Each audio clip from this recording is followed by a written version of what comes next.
Good morning students. हमारे आज की वर्कशीट है worksheet number 19 science class 10। Electricity topic में आगे बहुत ही इंपॉर्टेंट टॉपिक आज आया है। इस चैप्टर का सबसे इंपॉर्टेंट टॉपिक है, तो आप लोग ध्यान से देखिएगा। वीडियो पसंद आए तो चैनल को लाइक सब्सक्राइब शेयर करना ना भूलें, साथ ही ज़्यादा से ज़्यादा लोगों में बताएं, कमेंट भी करें। तो स्टार्ट करते हैं। रेजिस्टेंस क्या होता है? The property of conductor, conductor मतलब कोई भी वायर उसको बोलते हैं। The property of conductor to resist the flow of charge, जो चार्ज है ना, जो हमारे चार्ज थे, तो उसके फ्लो को जो रोकती है चीज, उस प्रॉपर्टी को रेजिस्टेंस कहते हैं। ठीक है, यानी बिजली के प्रवाह को, इलेक्ट्रिसिटी के फ्लो को जो है, जो भी प्रॉपर्टी रोकती है उसको रेजिस्टेंस कहते हैं। अब वो प्रॉपर्टी क्या होती है वो अभी आपको सामने आएंगी। तो ओम का लॉ क्या कहता है? ओम का लॉ कहता है कि जो रेशियो ऑफ पोटेंशियल डिफरेंस है एंड करंट है इज कॉल्ड रेजिस्टेंस। यही आया था ना पिछली वर्कशीट में, कि जो V और I के बीच में जो है रेशियो है वो रेजिस्टेंस कहलाता है। Electric resistance of conductor depends on the object size, shape and material. जो इलेक्ट्रिक रेजिस्टेंस है वो किसी भी कंडक्टर के साइज, शेप और मटेरियल पे डिपेंड करता है। यानी जो भी कंडक्टर है, वायर है, वो कितने साइज का है, लंबा है, छोटा है, मोटा है, पतला है, शेप यानी उसमें ही आ गया। और मटेरियल किस टाइप का है, मेटल है, मेटलॉइड है, मेटल में भी ज्यादा कम रेजिस्टेंस वाला मेटल है, ज्यादा रेजिस्टेंस वाला मेटल है। इस तरह से इनके ऊपर ये डिपेंड करता है। तो रेजिस्टेंस जो है of a conductor at specific temperature, किसी भी एक टेम्परेचर पे, स्पेसिफिक यानी गिवन मान लीजिए, वो किस पे डिपेंड होता है? हमने क्या क्या पढ़ा? सबसे पहले लेंथ पे, कि कंडक्टर का यानी वायर की लेंथ कितनी है। दूसरा एरिया ऑफ क्रॉस सेक्शन, कितना मोटा वायर है या कितना पतला वायर है। तो वो जो उसमें थिकनेस आप देखते हैं ना वायर की, तो वो एरिया कहलाते हैं, एरिया ऑफ क्रॉस सेक्शन। तीसरा है नेचर ऑफ मटेरियल, मटेरियल किस टाइप का है, यानी मेटल में भी ज्यादा रिएक्टिव है, कम रिएक्टिव है, या मेटलॉइड है, किस टाइप का है। तो इस पर डिपेंड करता है। ये आप देखिए डायग्राम में भी आप देख सकते हैं, ये रजिस्टिविटी नजर आ रही है, ये लेंथ है, ये एरिया होता है, आपको दिख रहा है ना एरिया। ठीक है, इतना आपको क्लियर हुआ। अब इसको आगे हम और पढ़ते हैं। नाउ है length of conductor. Length of conductor जो पहला हमने पढ़ा रेजिस्टेंस के लिए, वो कैसे रेजिस्टेंस को उसके ऊपर डिपेंड है। The resistance of conductor is directly proportional to length. Resistance directly proportional है लेंथ के। बहुत ही इंपॉर्टेंट है ये।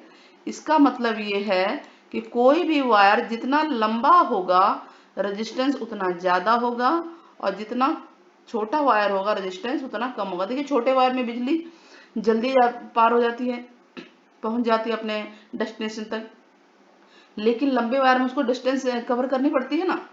तो ये डायरेक्टली प्रोपोर्शनल का ये सिंबल है, R is directly proportional to L। Long wire has greater resistance and short wire has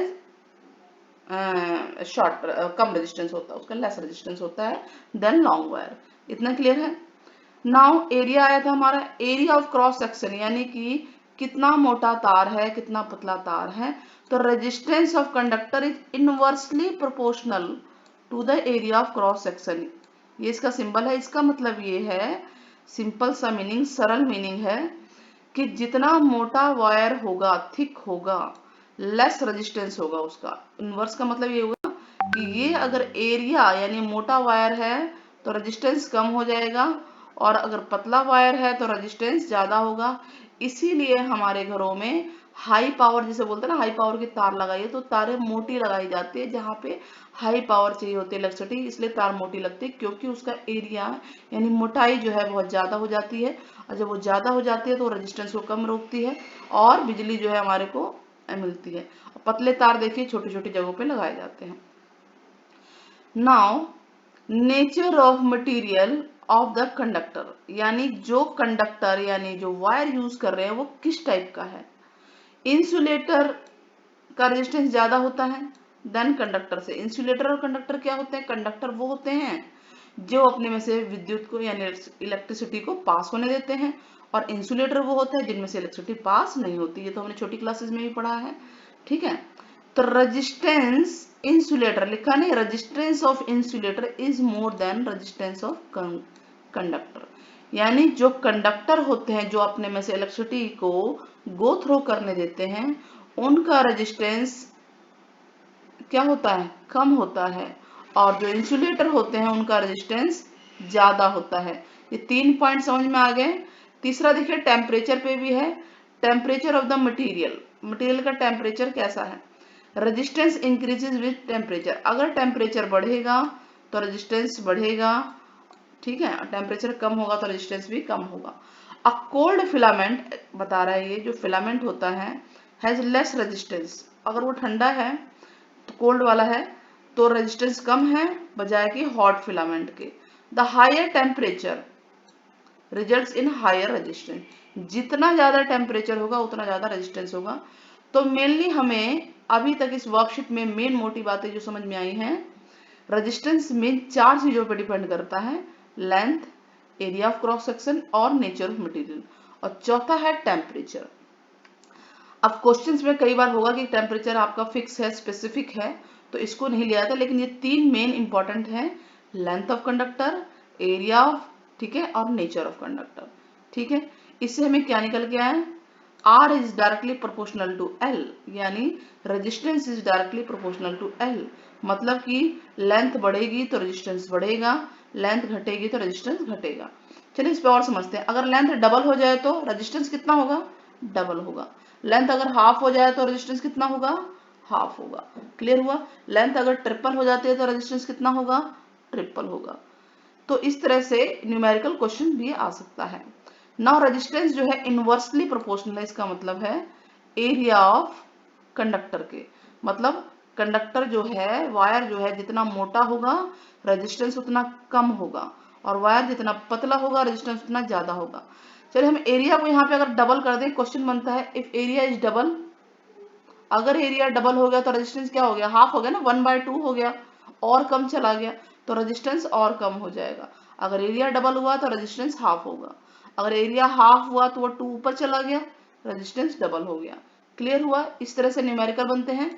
now in दोनों को मिला जाए तो ये रेशियो बनता है R is proportional to L/A। तो एक फार्मूला बन गया, और इस प्रोपोर्शनल को हटाने के लिए हम एक कांस्टेंट लगाते हैं जिसको बोलते हैं रो। क्या बोलते हैं इसे, रो। ये सिंबल दिख रहा है ना पी जैसा, ये रो कहलाता है। ये है resistivity of material of conductor, यानी एक तो रेजिस्टेंस है जो करंट को रोक रहा है, एक है वो मटेरियल किस टाइप का है। मटेरियल हो सकता है ना वो बहुत बढ़िया कंडक्टर हो, इलेक्ट्रिसिटी का हो सकता है, कम कंडक्टर हो सकता है, इंसुलेटर हो। तो ये रो जो है वही है, दो वर्ड आए हैं देखिए, एक रेजिस्टेंस, एक रजिस्टिविटी। एक रेजिस्टेंस वो है जो इलेक्ट्रिसिटी को फ्लो को रोक रहा है या कम कर रहा है, ज्यादा कर रहा है, और ये मटेरियल के रेजिस्टिविटी है, यानी मटेरियल किस टाइप का है, क्या वो कम रेजिस्टेंस वाला है, क्या वो ज्यादा रेजिस्टेंस वाला है, यानी क्या वो अलाउ करता है ज्यादा इलेक्ट्रिसिटी को या कम इलेक्ट्रिसिटी को। तो इस तरह से ये हमारे बन गया, ठीक है, समझ में आ गया। तो फार्मूला बनेगा R इक्वल टू, ये रो है, L/A, ठीक है, और ये इक्वल किसके लिए वजह से आया है, ये रो की वजह से आया। नाउ रजिस्टिविटी क्या होती है, जिसको हमने यहाँ ऊपर पढ़ा भी, दोबारा देख लेते हैं। It is numerically equal to resistance of conductor of unit length and area of cross connection, ये हमने यही पढ़ा है यहाँ पे। नाउ इसका हम एसआई यूनिट क्या होता है, रजिस्टिविटी का अगर एसआई यूनिट निकालना है तो देखिए यहाँ पे अगर रो छोड़ दे तो सारा उधर चला जाएगा ना, यानी अगर रो छोड़ दें तो रो इक्वल टू हो जाएगा, क्या हो जाएगा, R into A upon L, यही होगा ना। तो R का रेजिस्टेंस का एसआई यूनिट क्या था बताइए, ओम था, एरिया का होता है मीटर स्क्वायर, और इसका होता है मीटर, मीटर से मीटर स्क्वायर कट जाएगा, यानी ओम और मीटर बचेगा। तो रजिस्टिविटी यानी इस रो का ऐसा यूनिट होता है ओम मीटर। क्लियर हुआ। दोबारा सुन लीजिए, रेजिस्टेंस का ऐसा यूनिट होता है इसका ओम, इसका होगा मीटर स्क्वायर, इसका होगा मीटर, एक मीटर से एक मीटर कट जाएगा, सिर्फ एक बच जाएगा, तो ये आ जाएगा ओम मीटर। क्लियर है। It does not depend on the length or thickness of, it does not depend on the length or thickness यानी area, but depends on the nature of substance. ये किस पे डिपेंड होता है? नेचर ऑफ सब्सटेंस पे या temperature पे। Example देखिए यहाँ पे दिखा रखा है, जैसे सिल्वर की रेजिस्टिविटी 1.60 इंटू 10 की पावर -8 है। टंगस्टन की कितनी है? 5.20 इंटू 10 की पावर -8 ओम मीटर। आप ये देखिए कौन सा कम है? ये कम है ना, यानी सिल्वर की रेजिस्टिविटी कम है, मीन्स कि सिल्वर में से इलेक्ट्रिसिटी बहुत तेजी से पार हो सकती है। तीसरा देखिए ग्लास की रेजिस्टिविटी पॉजिटिव में जा रही है, यानी हम देखें तीनों, सिल्वर, टंगस्टन, ग्लास, सबसे कम रेजिस्टिविटी किसकी है? सिल्वर की, और सबसे ज्यादा है ग्लास की। तो रेजिस्टिविटी इंसुलेटर की सबसे ज्यादा होती है, ये इंसुलेटर होता है ग्लास। टंगस्टन अलॉय है, उसके बाद अलाव आता है, अलॉय, और उसके बाद है कंडक्टर। ओके, समझ में आ गया इतना? आगे बढ़े तो सबसे ज्यादा रेजिस्टिविटी किसकी होती है? इंसुलेटर की, उसके बाद किसकी होती है? अलॉय की, और तीसरी है कंडक्टर। सबसे कम जो है हमारा कंडक्टर होता है, यानी मेटल होता है। तो metal and alloy has low resistivity, और उसमें भी मेटल की तो बहुत कम होती है। मेटल में भी सबसे कम जो है ये हमारे कॉपर ही आता है, लेकिन कॉपर को हम इसलिए यूज नहीं करते हैं वायर बनाने में क्योंकि उसकी रेजिस्टिविटी बहुत कम होती है, और उसको यूज करेंगे तो दो रीजन, एक तो वो कॉस्टली है, दूसरा वो इलेक्ट्रिसिटी को फ्लो को रोकेगा नहीं, और अगर ज्यादा पावर आएगी इलेक्ट्रिसिटी के तो ब्लास्ट हो सकता है। क्लियर हुआ? Short circuit. Now metal and alloy have low resistivity in range. देखिए मेटल और अलॉय का रेंज ये है 10 की पावर -8 से लेकर 10 की पावर -6 ओम मीटर तक। गुड कंडक्टर ऑफ इलेक्ट्रिसिटी, इसीलिए इनको गुड कंडक्टर ऑफ इलेक्ट्रिसिटी बोलते हैं। टंगस्टन, क्वेश्चन बनेगा, इंपॉर्टेंट क्वेश्चन ही वाला। Tungsten is use for filament of electric bulb. Tungsten कहाँ यूज होता है? इलेक्ट्रिक बल्ब में यूज होता है, फिलामेंट में यूज होता है। क्यों यूज होता है? क्योंकि इसकी रेजिस्टिविटी थोड़ी सी ज्यादा होती है। देखिए ज्यादा है ना, टंगस्टन की जो है कंडक्टर से ज्यादा है क्योंकि अलॉय है, ठीक है, और इसकी रेजिस्टिविटी ज्यादा होगी, और ये मतलब एकदम से सर्किट इसका डिफॉल्ट नहीं होगा, इसकी जगह हम कुछ और यूज करेंगे तो नहीं होगा, और ये ज्यादा रेजिस्टिविटी इस वजह से ग्लो करता है धीरे धीरे करके।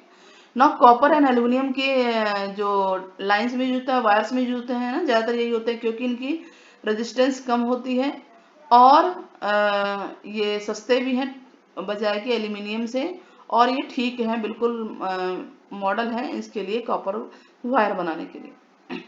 ना इंसुलेटर हैव रेजिस्टिविटी, इंसुलेटर की रेजिस्टिविटी क्या होती है? 10 की। देखिए प्लस में जाता है पावर, जैसे कि रबड़ और ग्लास, तभी तो ये बैड कंडक्टर है, यानी इनमें से इलेक्ट्रिसिटी पास नहीं होती क्योंकि इनकी रेजिस्टिविटी बहुत ज्यादा हाई होती है, ठीक है। इसीलिए रबड़ जो है लगाया जाता है, या प्लास्टिक लगाया जाता है, कोटिंग की जाती है वायर्स पे, और ग्लास देखिए, ग्लास पे भी इलेक्ट्रिसिटी नहीं होती। ना alloy, alloy have higher resistivity than किससे? मेटल। ये बात ध्यान रखिए, अलॉय की हाई रेजिस्टिविटी होती है मेटल से। They are used for heating device, इसीलिए हाई रेजिस्टिविटी की वजह से ही जो हीटिंग डिवाइस होते हैं जैसे कि हीटर है, प्रेस है, इनमें अलॉय का यूज होता है। इलेक्ट्रिक आयरन है, गीजर है, क्योंकि इनकी रेजिस्टेंस ज्यादा होती है और ये उस इलेक्ट्रिसिटी को बर्दाश्त कर सकते हैं बजाय कि मेटल के। चलिए क्वेश्चन करते हैं। इतना ये बहुत ही इंपॉर्टेंट टॉपिक थे, आज वर्कशीट भी काफी लेट आई है तो हम लोग भी लेट हो चुके हैं। पॉइंट्स को इनको इरेज कर देते हैं एक बार जरा, ताकि आपको समझ में आए। इसी में हम आज आंसर आपको मार्क करा देते हैं, ठीक है। होप आप लोग समझेंगे इस बात को। और अच्छे क्वेश्चंस हैं, ये टॉपिक आज का बच्चों बहुत ही इंपॉर्टेंट है, आप इसको ध्यान से देखना और इसको करते रहना, इसको प्रैक्टिस जरूर करना। What are the factors on which resistance of a conductor depend? पहला क्वेश्चन, कौन कौन से फैक्टर हैं जिन पे रेजिस्टेंस डिपेंड करता है? तो पहले क्वेश्चन का आंसर ये है, सिर्फ आपको ये लिखना है पॉइंट, ठीक है। ये पहले क्वेश्चन के 4 पॉइंट है। Length of the conductor, area of cross section, और nature and temperature, 4 main factor हैं, ठीक है।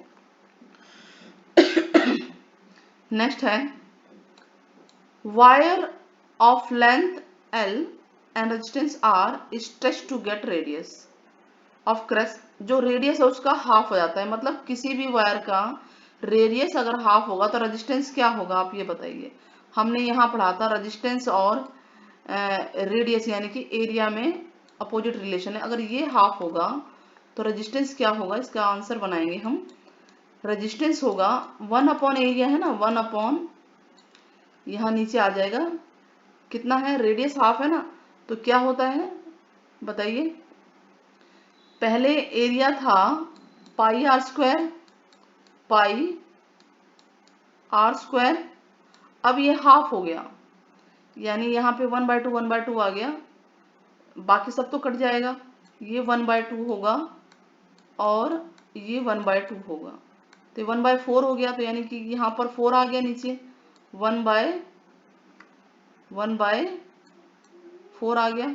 इसको दोबारा लिख देते हैं यहाँ पे, रेजिस्टेंस इक्वल टू 1/1/4। अब ये 4 ऊपर चला जाएगा तो रेजिस्टेंस कितना हो जाएगा, 4 टाइम्स हो जाएगा। कितना टाइम्स हो जाएगा, 4 टाइम्स हो जाएगा। क्लियर हो रहा है आपको? क्लियर हो रहा है? वो बीच वाले को हम थोड़ा इरेज कर देते हैं। तो रेजिस्टेंस क्या हो गया हमारा, 4 टाइम्स हो गया इसका, यानी अगर एरिया में हम वैल्यू रखेंगे 4 टाइम्स क्यों होगा, क्यों होगा, बच्चे इसको गलत कर देते हैं कई बार, इसको ध्यान से सुनिए कि एरिया है ना पाई आर स्क्वायर, तो आर की वैल्यू 1/2 हुई है ना, तो 1/2 कितना होता है, 1/4 होता है। ठीक है, तो 1/4 हो गया, तो रेजिस्टेंस तो 4 टाइम होगा ही ना। चलिए आगे बढ़ते हैं, पहला क्वेश्चन, थर्ड क्वेश्चन पे आते हैं।